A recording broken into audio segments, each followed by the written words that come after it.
A mund ta imagjinoni ju? 13 kilometra rrugë, 14 kontrata.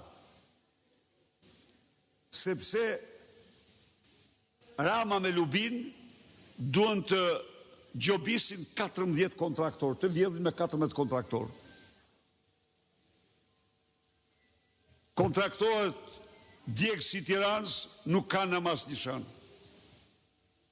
Dhe pastaj thot, po u bë pensioni 200 euro për mbyset, bjem në humner, bjem në katastrofë. Nuk bjem as në humner, as katastrofë. Dhimbje e madhe është po. Dhimbje e madhe është kjo. Se pensioni duhet ishte sot 390 euro pa asnjë dyshim. Në qoftë se pensioni ndiqte rritjen e çmimeve, që duhet ta ndjek patjetër, në mënyrë që njeriu sot të mos blejt 3 herë më pak se sa apo 2 herë më pak se në 2013, pensioni duhet rritet, rroga duhet rritet, dhe ky pension sot është 160 apo 70 euro dhe thot, po u bë 200 euro, rrokullisemi. Jo, nuk rrokullisemi, ja u them unë ju, absolutisht. Absolutisht jo. Përkundrazi,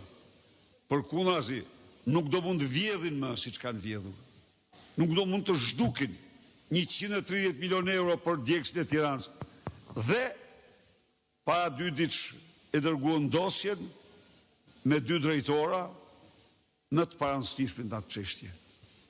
Se ku janë parat? Ku janë parat? Çdo shqiptar duhet pyes. Mirë o zotëri e çove dosjen për dënuar 2 drejtorat bashkisë. Po 130 milion euro, që s'kishin as lidhje, se drejtorët e bashkisë, buxheti nuk e kanë ata. Buxheti e ka qeveria, e ka kryetari. Drejtorat janë thjesht njerëz që zbatojnë. Ku shkuan 130 euro? Atë Edi Rama. Edi Rama.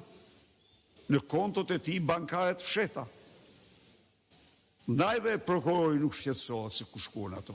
Nuk mundet. Kështu që ne do pastrojmë shtëpinë. Do bëjmë gjithçka të gjejmë këto para. Do bëjmë gjithçka të vendosim para ligji të gjitha ata që kanë abuzuar me shqiptarë, me pasuritë e shqiptarëve. Ndaj dhe